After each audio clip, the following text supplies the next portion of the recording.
Pall Mall Famous Cigarettes present The Big Story.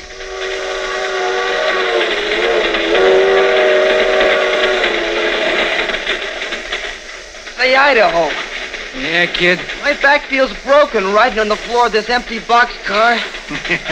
You'll get used to it, kid. You'll get used to it. Oh, no, not me. Maybe you're going to go on being a hobo all your life, but not me. Huh? I got big ideas. What kind of big ideas? I'm going to be a big shot someday, Idaho. A big shot? Yeah. When I do, I'm going to ride the cushions in a Pullman car.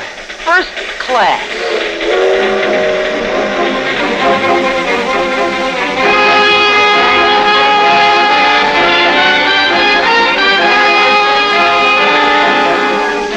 The Big Story. Another in a thrilling series based on true experiences of newspaper reporters. Tonight, to Russ Wilson of the Des Moines Tribune, goes the Pall Mall Award for The Big Story.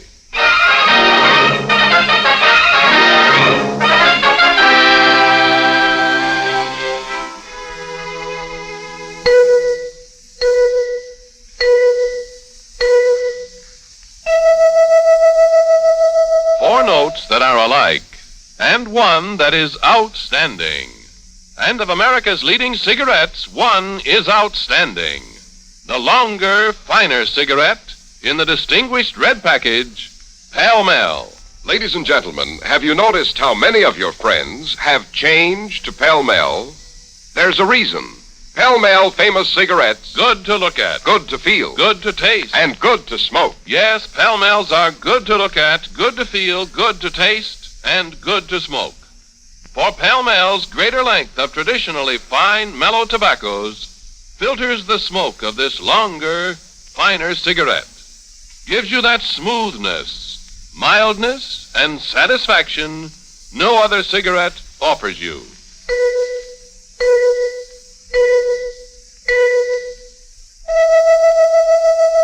Four notes that are alike, and one that is outstanding. And of America's leading cigarettes, one is outstanding. Pall Mall Famous Cigarettes. Outstanding. And they are mild.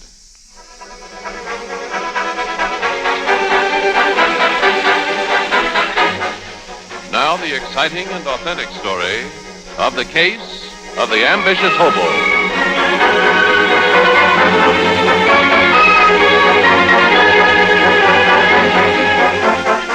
You are Russ Wilson, and right now you hang your hat in the city room of a California newspaper. But actually, you're from out where the tall corn grows, in Iowa. For years, you worked for the Des Moines Tribune as a crime reporter, and it was with the Tribune that you finally nailed down your big story. It really began some 250 miles south of Des Moines, in a little home in Kansas City.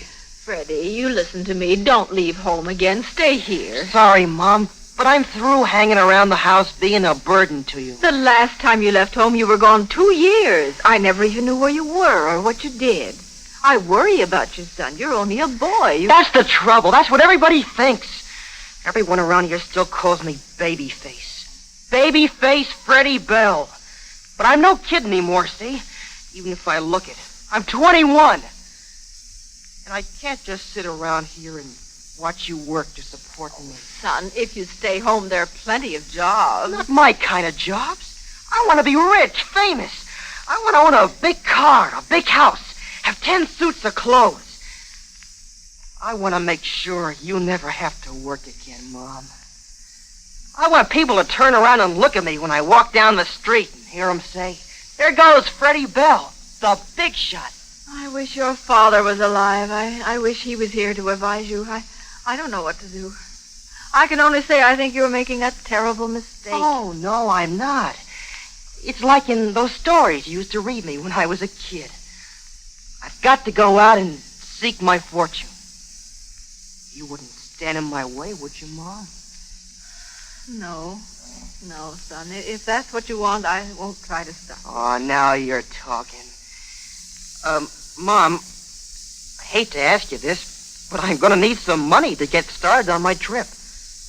How about that $20 you got saved up for that washing machine you were going to buy? Oh, I know. It's all you have, and I feel like a heel asking you for it, honest, but... You don't have to ask me for it, Freddie. It's yours.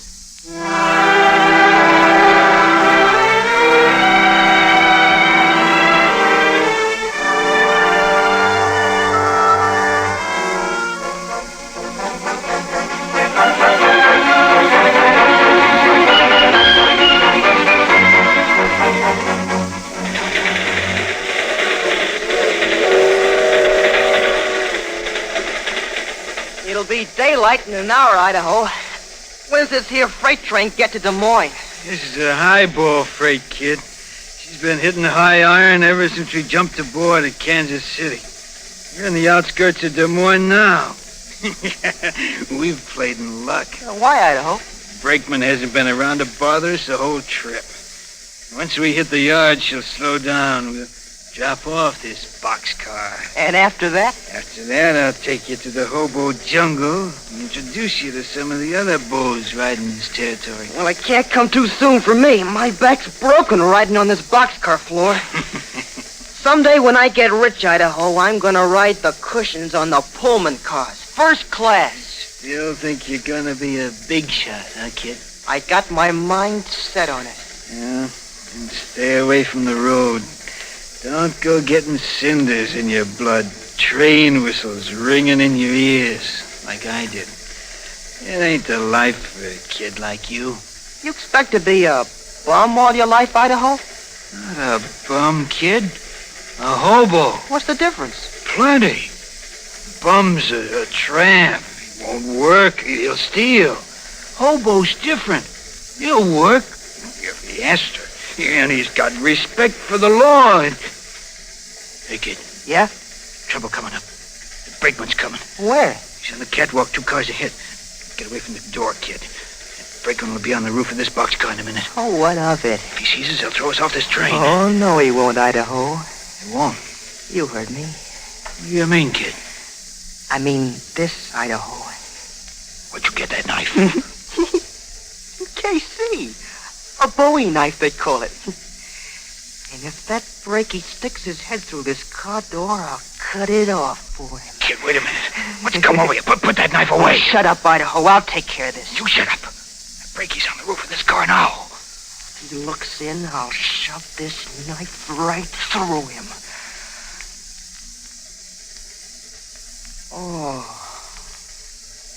He's gone. Yeah. He's gone, kid. Now you're gone. Hey, Idaho, what's the idea? What do you think you're doing with that iron bar? Get off this train, kid. Well, wait a minute, Idaho. You had me fooled with that baby face of yours. Now I know what kind of a big shot you want to be. You want to be a big shot like Dillinger or Legs Diamond. Yeah, what of it? You're a killer, kid. I don't want to be traveling around with a killer. We part company here and now. Get off this freight, kid. Why, I'll let you have this knife You right through try you. anything, kid, and you'll get this iron bar right across your face. Go on, jump. Okay, Idaho. I'll jump. But I'll be seeing you.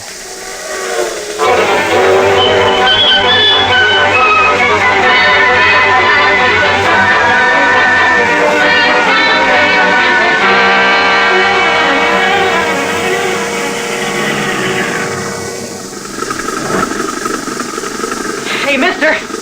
Give me a lift? Maybe. Let me get a good look at you first. Don't like to pick up strangers when it's dark like this unless...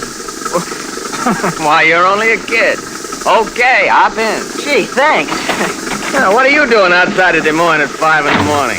Oh, just hitchhiking around. Got the itchy foot, huh? Guess so. I had it too before I got married.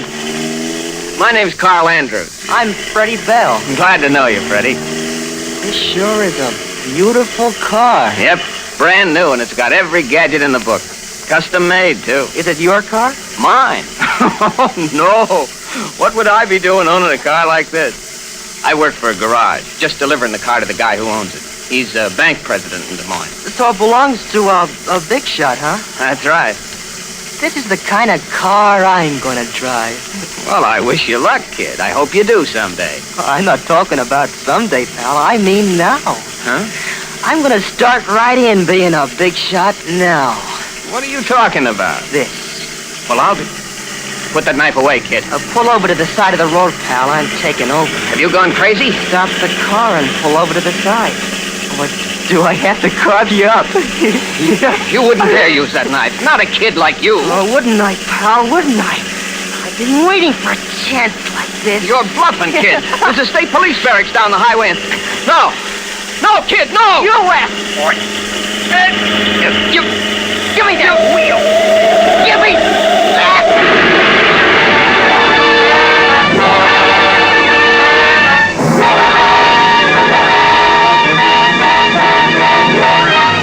You, Russ Wilson of the Des Moines Tribune, get the murder flash shortly after dawn. You hightail it to the scene, and when you get there, you find the usual crowd. Radio patrolmen, detectives, deputy coroner, just plain citizens, and Officer James Hodge of the Iowa State Bureau of Investigation. You take a long look at the body, then you manage to get Officer Hodge over to one side. Any identification on the dead man yet, Hodge? It's a garage mechanic named Carl Andrews. Anything else? What do you mean? Any more information I can use for a story? Look, Wilson, according to everything I read, newspaper reporters and private detectives are real bright guys. They always capture the criminal single-handed. Professional cops just a dope wouldn't know a clue if you saw one. So, why don't you get your own information, Frankly, I wouldn't know how. I've never captured a criminal in my life. Well, you probably think you could. I know very well I couldn't. What's the matter, Hodge? Got a big hate on reporters? One of us spell your name wrong or something? All right. So I got out of bed on the wrong side this morning. What do you want to know? Just the regular stuff. The motive for this murder, for instance. Robbery, I suppose. You suppose wrong. Andrews had $50 on him. Killer didn't even touch it. That's funny. If the killer wasn't interested in money, what did he want? You figure that out, reporter. Let me know. How about revenge? Maybe Andrews was riding with someone he knew, a personal enemy. Unlikely. Check with the people in Andrews' garage. They said he didn't have an enemy in the world. And you haven't got an awful lot to go on, have you? Enough to catch the killer. What? Fingerprints. Fingerprints? Well, I thought Yeah, I know. Just like in detective stories. Only sometimes killers really do leave fingerprints. This one did. He was smart enough to wipe them off the steering wheel, but in his hurry to make a getaway, forgot to wipe them off the door handle. We'll probably know who he is within a few hours.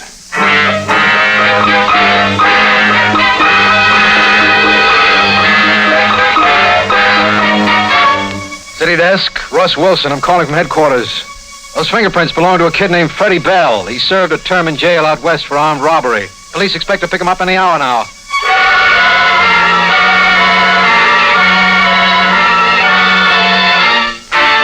But the police don't pick him up.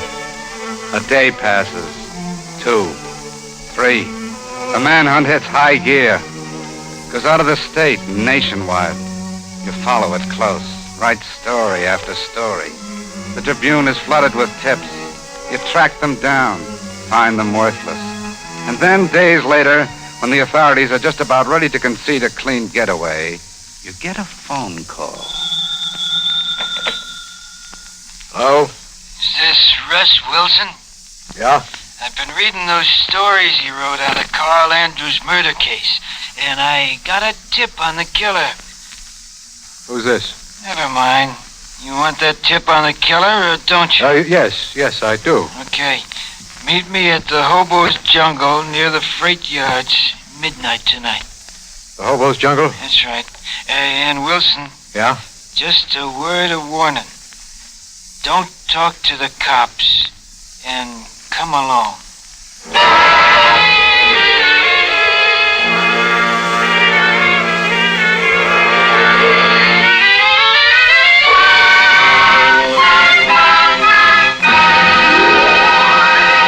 We'll be back in just a moment with tonight's big story.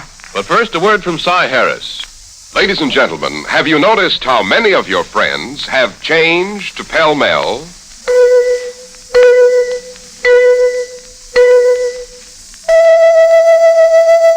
Four notes that are alike, and one that is outstanding. And of America's leading cigarettes, one is outstanding. The longer, finer cigarette in the distinguished red package. Pall Mall. Good to look at. Good to feel. Good to taste. And good to smoke. Yes, Pall Malls are good to look at, good to feel, good to taste, and good to smoke. For Pall Malls' greater length of traditionally fine, mellow tobaccos filters the smoke of this longer, finer cigarette. Gives you that smoothness, mildness, and satisfaction no other cigarette offers you.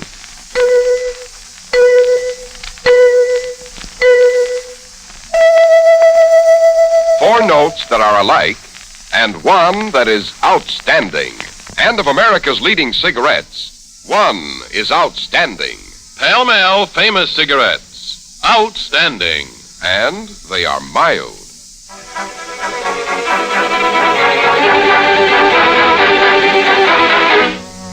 Now back to our narrator, Bob Sloan, and tonight's big story. You, Russ Wilson of the Des Moines Tribune, have a date with a mysterious voice on the telephone.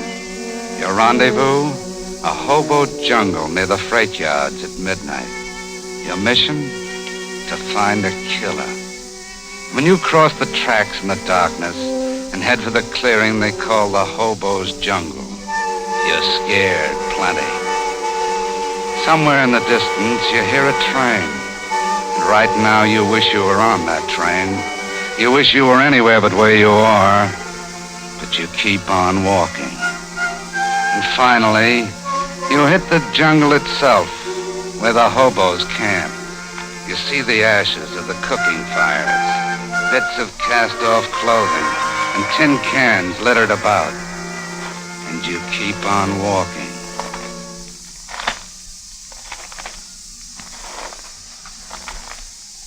Wilson? Hello. Oh, it's so dark here. You're right on time. Who are you?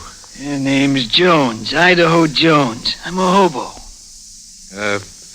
Why did you want me to meet you out here? I figured it was safer for me. If I met you in town, it'd be too easy for you to turn me over to the cops if you didn't believe my story. I see.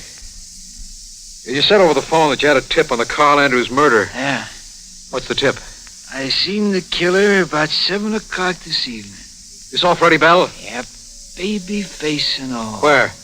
Right here where you're standing. You mean he's right here in Des Moines? He was. How'd you spot him? Along about dark tonight, me and another beau started to burn some kindling to cook up some coffee and slum.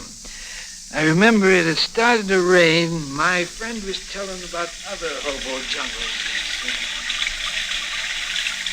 You know, Idaho, the best one I ever seen was off the DL&W near Scranton. It was built against the clay bank to keep out the wind, and there was... Whitey, hold it. What's the matter, Idaho? Somebody's coming. Yeah. I wonder if you two guys could deal me in a little stew. Oh, it's you, Idaho. Yeah, it's me, Freddie. Who's this baby face, Idaho? Freddie Bell.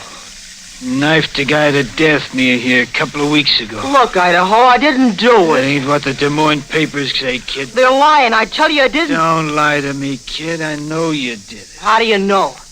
What makes you think I did it? Carl Andrews was murdered at 4:30, like this reporter Wilson in the Tribune says. And at 4 o'clock, you jumped the freight we was traveling right about the place where Andrews was killed. You were carrying a knife, and you were in a killing mood. Well? Okay, so I knifed him. So I'm on the lam. Look, guys, I'm taking the next freight south for Kansas City. All I want's a little stew. Beat it, kid. But I'm a hobo like the two of you. Oh, no, you're not, kid. You're a killer. Now beat it. And if you're going to KC, don't try to go by freight. What do you mean? He means not to ride the rods of boxcars. That's hobo law, jungle law. If you're going to Kansas City, you'll have to hit the highway. It's rides by car. Wait a minute, wise guys. You can't tell me how to travel. Can't we, kid? If any hobo catches you on a freight, he'll throw you off the train. That's the law. We don't want any killers riding the rails. Brings the cops down too quick. The highway's about a mile east of here. Now beat it, kid. Get going. story, Mr. Wilson. It's the last I saw of baby-faced Bell, but it looked to me like he was still carrying a knife and still figuring on using it. Did you call me right after he left? Yeah. That means he got about a 5-hour start. You think he's heading to Kansas City? Right. Why did you tip me off to this, Idaho? Well, when the cops find out Freddie Bell's a hobo, they'll raid this jungle, close it up. I figured if I tipped them off through you, they might let us hobos alone, maybe. You see what I mean, Wilson? Sure, Idaho, sure. I see what you mean. Come on. I want you to tell this story to a friend of mine.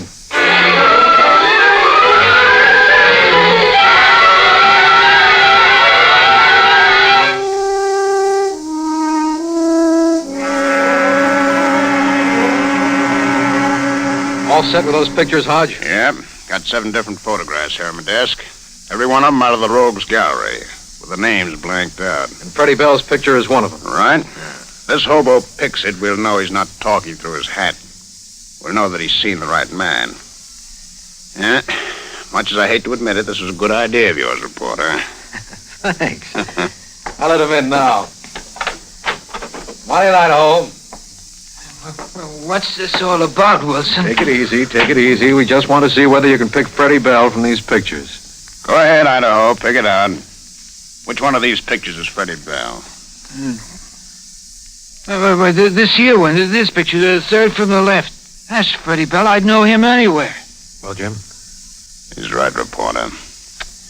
That does it. Good. What now? First, I'm going to send out a general alarm. Notify all road patrols and police between here and Kansas City. Fine. That'll give me a chance to phone in a lead. I can just make my addition. After that, where do we go from here? For a ride along the highway to Kansas City.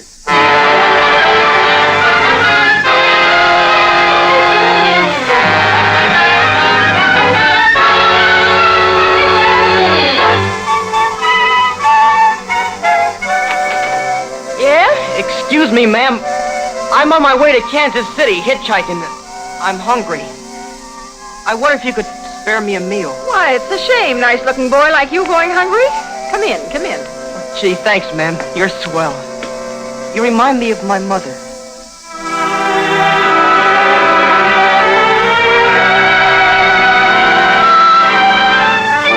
Did you notify the police immediately after you heard that Freddie Bell was in this area, Mrs. Henshaw? Oh, yes, Mr. Hodge. But I don't believe that this boy who had a meal right here in my house was the killer at all. Why don't you believe it, Mrs. Henshaw? Why, he seemed like a nice boy, and he had such a kind face.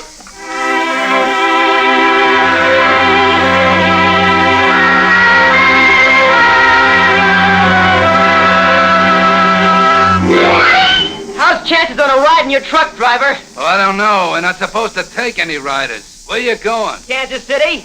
Well, you look like a nice kid, and you're a long way from home. Come ahead. Hop in.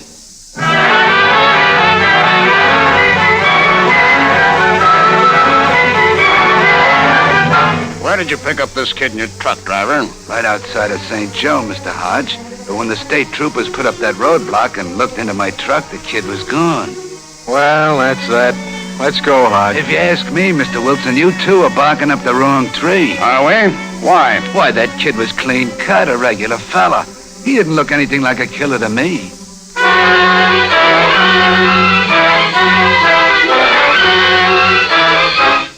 Let me in, Mom. Let me in. Freddie. Shut the door quick. Freddie, the police were here. They told me about what you'd done. Look, I haven't got much time, Mom. Cook up something for me to eat. Something to take along. Sandwiches, anything. I gotta get some clothes and get out of here in a hurry. Freddie, why did you do it? Why did you Will do you stop it? gabbing and get busy? I'm on the lam, see? Freddie, They're after me, breathing on my neck. Freddie, where are you going? Where can you go? I'm gonna get me a job somewhere. Someplace where they won't look for me. With the railroad, maybe, working on a section gang. Don't do it, son. Give yourself up. Have you gone nuts? But you've got to give yourself up. You killed a man. You're a murderer. Yeah. Hey, that's something, Mom. You're the mother of a big shot now. A big shot like Blake's Diamond, Dillon, to the rest of them. I got my picture in the papers. Reporters writing stories about me. A real public enemy. Okay now, Mom. Get me that grub. I gotta beat it.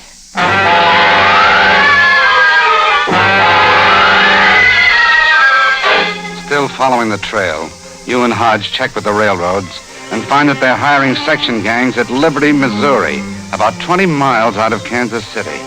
On a chance, you show up at the employment shack, and sure enough, the timekeeper tells you he's hired a new man. And just as you walk out in the freight yard, you see baby-face Freddie Bell. There's a hotshot freight train coming through, southbound, and Jim Hodge draws his gun and yells, Hey, you, Bell! Come in with your hands up! Oh, yeah? Try get me! Hodge, he's making a run for it. He's going to try and catch that freight. He's not gonna make it. Okay, Bill. Try these bracelets on for size. I could have made it. I could have made it, see? Why didn't you, babyface? Afraid he might have gotten you with a second shot? A lot different when you're on the receiving end, isn't it, kid? All right, let's go, Wilson. Right. We get the flyer back to Des Moines, we hurry. The flyer? Ain't that a Pullman? That's right, babyface. Why? That's funny. That's real funny. What's so funny? When I was riding the boxcars, I swore that someday I'd be a big shot and ride the Pullman first class. And here I am, a big shot with my picture in all the papers. And riding a Pullman car first class. Just as I said I would.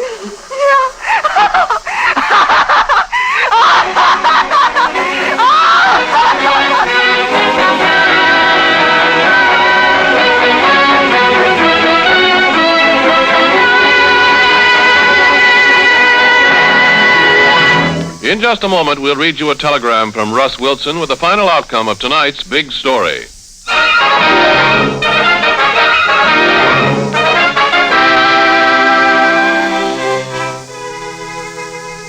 Pall Mall famous cigarettes. Good to look at. Good to feel. Good to taste. And good to smoke. Yes, Pall Malls are good to look at, good to feel, good to taste, and good to smoke.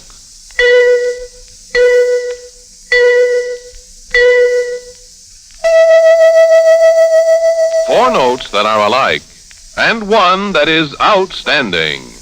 And of America's leading cigarettes, one is outstanding. The longer, finer cigarette in the distinguished red package. Pall Mall famous cigarettes. Outstanding. And they are mild.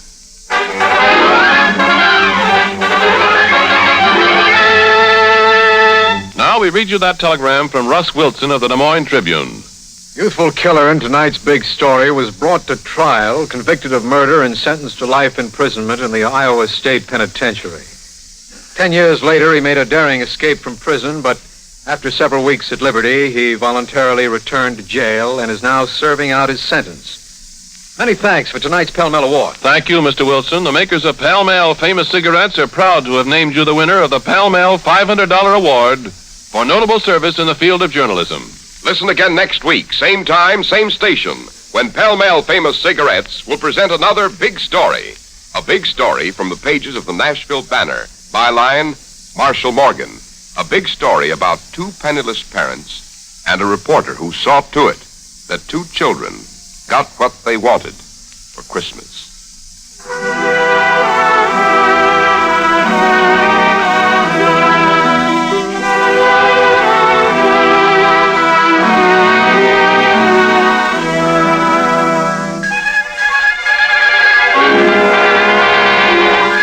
The Big Story is produced by Bernard J. Proctor and directed by Harry Ingram with music by Vladimir Zelinsky.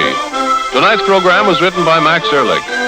Your narrator was Bob Sloan, and George Petrie played the part of Russ Wilson. All names in tonight's story except that of Mr. Wilson were fictitious, but the dramatization was based on a true and authentic case.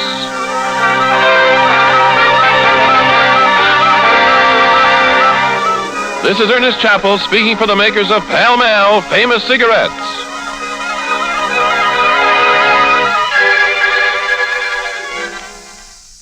This is NBC, the national broadcasting company.